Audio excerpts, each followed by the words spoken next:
السلام عليكم. بعد العيد إن شاء الله.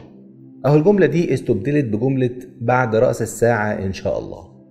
على رأس الساعة سيتم قطع الكهرباء. جملة أو تحذير بقى ترند بلغة اليومين دول، وقلب الدنيا بلغة ما قبل السوشيال ميديا بعد ما زادت جدا شكاوى الناس من قطع الكهرباء المتكرر، واللي قالوا إنه لا بيلتزم بمواعيد اتقالت ولا بتنبيهات مسبقة ذكروها. فإيه هي مشكلة الكهرباء في مصر؟ والحكومة بتطلب من الناس إيه؟ والأهم بتطلب ليه؟ فقبل ما الكهرباء تقطع عليك ما تيجي نشوف الحوار ده على السريع.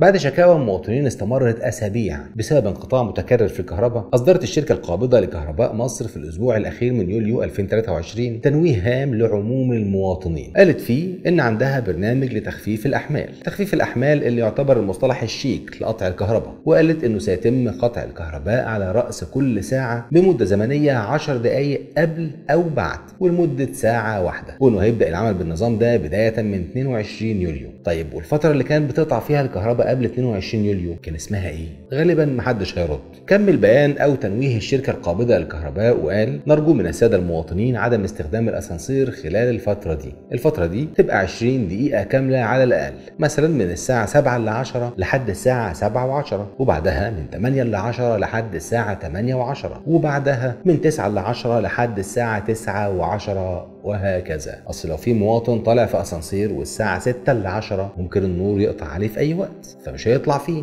ولو الساعه جت 6 والنور ما قطعش وارد يقطع خلال ال10 دقايق الجايين. يعني الحكومة بتوقف حياة بعض المواطنين اللي ممكن يقدروا بعشرات الآلاف، بيوقفوا حياتهم لمدة 20 دقيقة في كل ساعة، وكأن حكومتنا يابانية شغالة بالدقيقة والثانية، وإنه بالظبط خلال الفترة دي النور هيقطع. طب هل ده شغل يدوي يعني؟ ففي موظف قاعد ظابط منبه موبايله بيفكره بقطع الكهرباء، ولا ده اوتوماتيك أوامر بتدخلها السيستم كمبيوتر وبينفذ تحت متابعه بشريه؟ ممكن حد يقول لنا؟ علشان كتير من الناس بتقول انه لم يتم الالتزام بالمواعيد المعلنه خلال اليومين اللي فاتوا. تالت حاجه ودي اللي مصيبه، فين المكان؟ فين؟ هل وزارة الكهرباء أو الشركة القابضة أعلنوا عن خريطة قطع الكهرباء بالحي مثلا؟ هل حد طلع قال تم توزيع محافظات الجمهورية على 4 مجموعات، على رأس كل مجموعة في محافظة أو 2 من الأكثر استهلاكا، وإن كل مجموعة هنقطع عن بعض أماكنها الكهرباء وفق الجدول ده؟ فأنا كمواطن ساكن في شارع الجمهورية في مدينة الفاشن بني سويف أخش أبص على الجدول أعرف الكهرباء هتقطع عندي من إمتى لإمتى علشان أظبط أموري وبس، يبقى في نظام. لكن لا، انت عايش في مصر، ايوه النور هيقطع، ايوه فين بالظبط؟ انت ونصيبك بقى. طب امتى؟ على رأس الساعة، 10 دقايق قبل او بعد. بكده تكون الحكومة بتوقف حياة ملايين المصريين لمدة ساعة على الاقل يوميا، ودي حتى ما بتحصلش لان غالبية الناس بتشتكي من قطع النور، قطع الكهرباء اكتر من مرة في اليوم الواحد، على الاقل مرة الصبح ومرة بالليل، وكمان بيكون لمدة اكتر من ساعة، بتوصل ل3 ساعات في بعض المناطق. يعني حتى في الوضوح مش عارفين نكون واضحين، بنوعد الناس بحاجة وبيحصل غيرها تماما. الفكرة ان اول ما تشوف البيان وتلاقيه تخصيصه لموضوع الاسانسير ده واهتمامه بيه دون غيره، واللي هو طبعا اكيد حاجة مهمة لكتير من المواطنين، وانه لا قدر الله لو تعطل وفي ناس جوه ممكن يؤدي لمشاكل كبيرة، ربنا يحفظ الجميع. لكن في الاخر موضوع مش رئيسي من حيث ان في حاجات تانية اكثر اهمية البيان ما جابش عنها زي سيرة، ومش عارفين هل ما حدش فكر فيها. يعني دور الحكومة انها تشوف تفاصيل حياة المواطنين وتشوف كل قرار هيأثر عليهم ازاي. يعني هل في حد فكر في الامور المتعلقة بالجانب الطبي مثلا؟ قطع الكهرباء عن المستشفيات، المراكز الطبية، العيادات، مراكز التحاليل، الاشعة، وضعها ايه في قطع الكهرباء ده؟ يعني مواطن قاعد تحت ايد دكتور الاسنان فاتح بقه وراجل شغال، فجأة كلنا هنعطل؟ طب حقنتين البنج اللي الراجل واخدهم وبعد ساعة على الاقل لما النور يجي المفروض ان انا بقى اكمل؟ ولا الناس اللي بتتألم وحاجزه ورايا وحقن البنج والشكشكه الجديده اللي هتحصل التكلفه دي الطبيب هيتكلفها تاني بحقنتين بنج جداد، مين هيتحملهم؟ ولا المواطن اللي ضرب في 3-4 ساعات حقن بنج؟ ده مجرد مثال بسيط. يعني عيادات الاطفال مثلا اللي بيخشها طفل مش قادر يطلع نفس فيقعدوه فورا على جهاز تنفس شغال بالكهرباء برضه، ايه الوضع معاه؟ عيادات الاشعه تعمل ايه؟ ده مجال واحد بس الشركه القابضه لكهرباء مصر ما اتكلمتش عنه في بيانها، ما بتكلمش عن المستشفيات الكبيره، المستشفيات العامه. حضرتك المواطن هيتجنب الاسانسير وهيطلع 5 ادوار على رجله علشان يوصل العياده ويكشف، نسيبه يكشف بقى. الناس اللي اكل عيشها معتمد في جزء كبير منه على الكهرباء، اللي عندهم ثلاجات مثلا فيها منتجات ممكن تبوظ، ده غير الثلاجات اللي نفسها هي ممكن تتحرق. شباب وبنات كتير شغالين في مجالات السوشيال ميديا، الجرافيك، اونلاين وفريلانس، اللي حياتهم واكل عيشهم بيتعطل. حد فكر في دول، في شغلهم، في تعويضهم؟ مش هقول لك ناس عيانه في بيتها مش ناقصه الحر، طب تعالوا نشوف اصلا غير بيان الشركه القابضه لكهرباء مصر، الحكومة ومسؤوليها ورجالها قالوا ايه عن موضوع قطع الكهرباء او تخفيف الاحمال. نبدأ بحاجة سريعة كده، وهي رأي الصحفي عبد الواحد عاشور رئيس تحرير وكالة انباء الرسمية المصرية سابقا، لما طلع وقال ان الخلاصة في موضوع قطع الكهرباء ان في شوية موظفين غير اكفاء اساءوا لواحد من اعظم انجازات الرئيس السيسي في البنية التحتية وهو محطات الكهرباء. وتساءل عبد الواحد عاشور حتى متى سيستمر هؤلاء الموظفين في تخريب كل عمل ينجزه الرئيس وكأنها مؤامرة لإفشال الرجل وإنجازاته. وكمل بعدها وقال إن عنده رأي شخصي مبني على ملاحظات كتير خلال الفترة اللي فاتت بوجود مخطط بين موظفين في الدولة للإساءة للرئيس السيسي قبل الانتخابات الرئاسية. وقال إن القصة مش في قطع الكهرباء بس، ده كمان في قرار منع استيراد الأعلاف اللي سبب كارثة للثروة الحيوانية والداجنة. وكمان قال إن الارتفاع الكبير في أسعار كل حاجة غير مبرر، ده غير أزمة إخفاء السلع ومن بينها السجاير. ده واحد شايف ان في مؤامره على الرئيس علشان يسقط في الانتخابات الرئاسيه الجايه 2024 اللي محدش عارف هتتعمل امتى. يا استاذ عبد الواحد، حقيقه وجهه نظرك كلها غريبه، لان اولا ده الرئيس ذات نفسه اللي يقدر يقيل نص وزاره الكهرباء في دقيقه، ومحدش في البلد كلها يقدر يقول له تلت التلاته كام، ولا انت عايز تقول ان الرئيس مش واخد باله. وتاني حاجه ودي الاهم، ان حسب اللي اتصدر لنا واتقال لنا ليل ونهار طول ال10 سنين اللي فاتت، ففعليا مفيش قرار بيتاخد في البلد خاصه لو بيمس الناس بشكل مباشر او غير مباشر الا والرئيس بيكون ماضي وباصم عليه. الحاجه الاهم،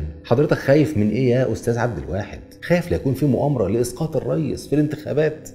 يا عم ما تقلقش، اول ما يبقى في مصر انتخابات ساعتها الشعب المصري هيبعت لحضرتك ويقول لك اقلق وخاف. فخلونا نشوف المسؤولين اللي معينهم الرئيس بنفسه قالوا ايه عن موضوع قطع الكهرباء ده. الدكتور ايمن حمزه المتحدث الرسمي باسم وزاره الكهرباء قال ان مشكله قطع الكهرباء عن المواطنين سببها هو نقص في امدادات الغاز الطبيعي، ووضح ان وزاره البترول محدده كميات معينه من الغاز بتضخها لاجل انتاج الكهرباء، واحنا بننتج كهرباء بالقدر الممنوح لينا من الغاز الطبيعي وما نقدرش ننتج طبعا اكتر منه. وبيكمل الدكتور ايمن ويقول هل بقى وزاره الكهرباء خطبت وزاره البترول لزياده مخصصات الغاز الطبيعي علشان يعني نقدر نشغل محطات؟ دي حاجه مش بتاعتي. هنا بيتقال لنا من مسؤول رسمي ان سبب انقطاع الكهرباء تخفيف الاحمال هو ان وزاره البترول مش عايزه تزود امدادات الغاز الطبيعي لوزاره الكهرباء، والمسؤول الرسمي في وزاره الكهرباء المتحدث باسمها بيقول ان موضوع ان وزارته تطلب اكتر او لا من الغاز ده موضوع مش بتاعه، ما يخصهوش. طب يخص مين يا سياده المتحدث الرسمي؟ الجانب الثاني، هل بقى وزاره البترول عندها غاز ومش عايزه تطلعه ولا ما عندهاش؟ بحسب بعض التقارير الصحفيه فان وزير البترول المهندس طارق الملا قصاد مؤتمر دولي للطاقه عقد في فيينا كان صرح ان في الوقت اللي زودت مصر اعتمادها على الغاز الطبيعي في انتاج الكهرباء لنسبه وصلت تقريبا ل 80%، كانت ابار الغاز المصريه في شهر ابريل اللي فات بتتعرض لمشاكل فنيه خلتها تفقد قدرتها الانتاجيه بنسبه وصلت ل 75%.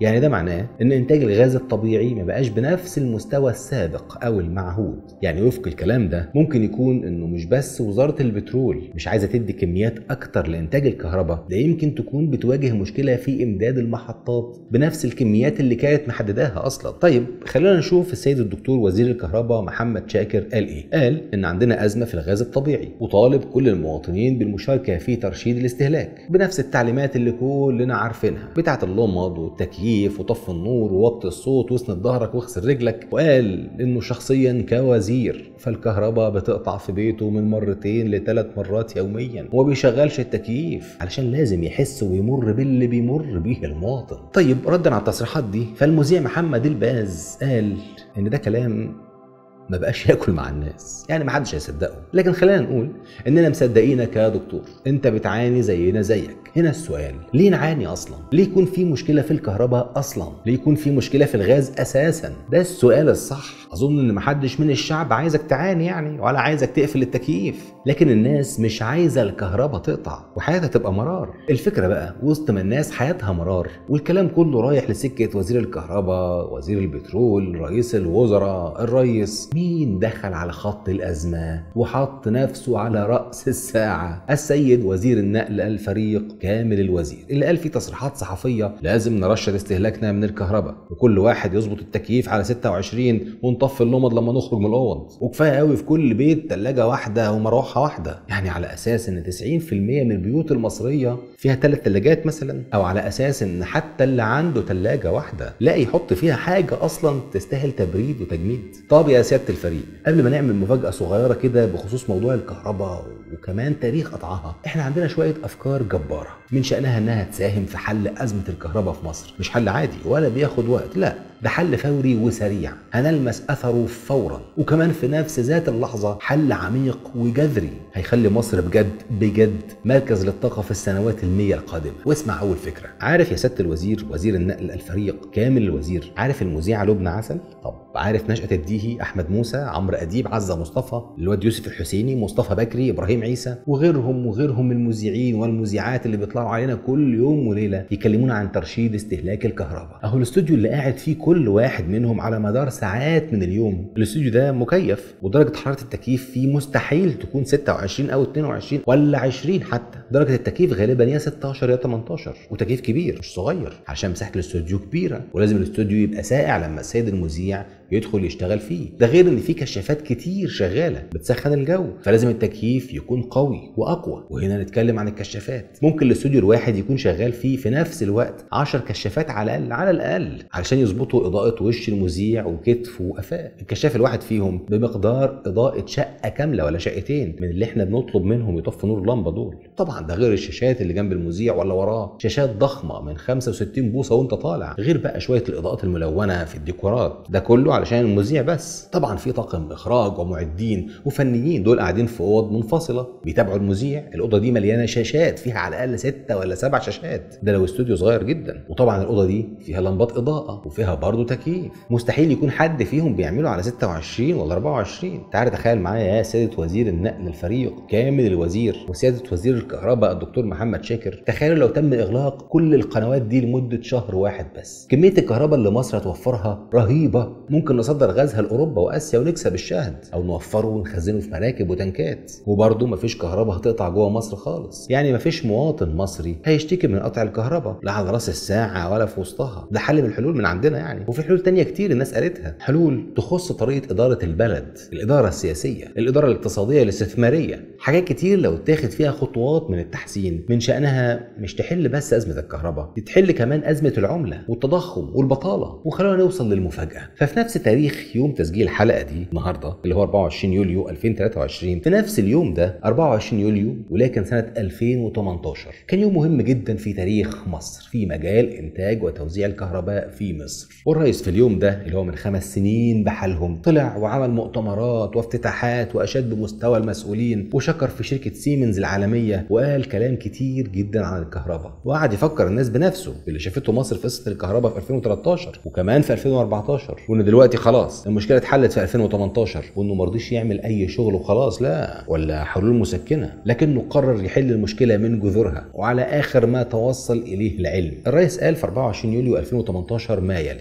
عايز اقول للمصريين افتكروا مشكله الكهرباء وازاي كنا في 2014، ورد فعلنا كان ايه؟ انه كان ممكن وقتها نكتفي بحلول مسكنات، ولكن لا، احنا ما بنعملش شغل نص ونص، انا بعمل اصلاح اقتصادي 100% علشان البلد دي تقوم مره تانية ومحدش يقدر يوقعها. احنا بنعمل حاجتنا 100% وعلى اعلى مستوى، بنعمل محطات ومشروعات وشغل ل100 مليون مواطن، وان كفاءه الاداء في المحافظات ما تقلش عن اللي بيتعمل في العاصمه، والحلول اللي بننفذها حاسمه وتكفي مصر 15 سنه قدام. وفي نفس اليوم نفس المؤتمر قال لما تتصدى لموضوع لازم تكون على علم ومعرفه وفهم بيه. الدوله بقالها 4 سنين، يقصد من 2014، شغاله بخطه غير مسبوقه، وان اللي تحقق في عالم الكهرباء والطاقه خيال. وانا قلت لكم اصبروا وستروا، كل المطلوب اصبروا وستروا العجب العجاب في مصر. وفي خلال نفس المؤتمر اشاد الرئيس بكل من وزير الكهرباء ووزير البترول، وقال ان عيب يطلع ناس تطالبني باقالته لانه شخص فاهم هو بيعمل ايه، وشكر وزارة البترول اللي بقت قادرة على الوفاء بكل متطلبات إنتاج الكهرباء. الفكرة بقى إن في شهر ديسمبر 2014 وتحديدا في 5 ديسمبر 2014 يعني بعد كام شهر بس من تنصيب السيسي حصل اجتماع نوقش خلاله مشكلة الكهرباء، واتقال إن الحل الحالي هو ترشيد الاستهلاك وتخفيف الأحمال. يعني المفروض بعد 10 سنين ما نرجعش بقى لنفس النقطة، خاصة بعد ما وصلنا للخيال، وصلنا للإنجاز غير المسبوق في 2018 أقصد يعني، اللي وقتها برضه صرح المهندس إيهاب إسماعيل رئيس قطاع الشؤون الفنية بهيئة الطاقة بوزارة الكهرباء إن محطات الكهرباء اللي افتتحها اليوم النهارده السيد الرئيس عبد الفتاح السيسي قادرة على إنتاج كهرباء تكفي احتياجات 100 مليون مصري بالإضافة للمصانع والشركات، وده لأول مرة في تاريخ مصر. ومش بس كده، ده المهندس إيهاب أكد إنه من اليوم فمصر لديها ما يكفيها من الكهرباء حتى 2035، وإن مصر قادرة على تصدير الكهرباء ولديها بالفعل ربط كهربي تبادلي للطاقة مع بعض الدول. يعني دي تصريحات بنفس الفترة دي تقريبا، نفس الشهر ده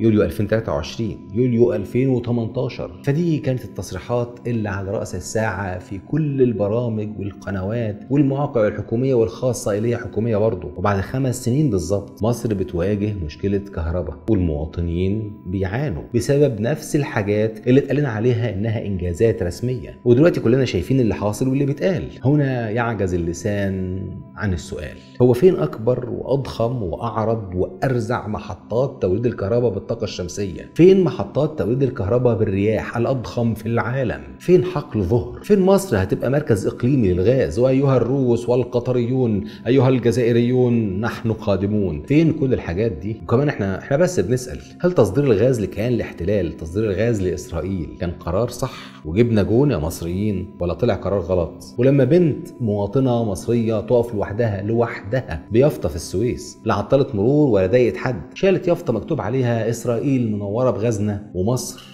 منوره باهلها، هل لازم يتقبض عليها وبعدها يتم الافراج عنها بكفاله بعد ما اتعمل لها محضر وقضيه يفضلوا في سجلها؟ يعني قطع من كله وعلى كله. ما ينفعش نقطع كهرباء وميه وهواء وصوت كمان، في حين ان صوتكم اللي طالع، الكلام اللي طالع بقاله كام ساعه وبدا يتردد واللي بيصرح بيه نفس المسؤولين تقريبا كله داير حوالين تطمينات للشعب انكم قعدتوا واجتمعتوا وبحثتوا وكل اللي حصل كان خطا في التنسيق، وان الازمه هتتحل بسرعه، ايام بس، اسبوع اسبوعين، اصبروا علينا اسبوعين بس. في حين بعض التقارير بتقول ان ازمه انقطاع الكهرباء قد تستمر في سيناريو سيء جدا الى شهر اكتوبر القادم. يعني مش هتخلص على السريع، بس ده كان على السريع.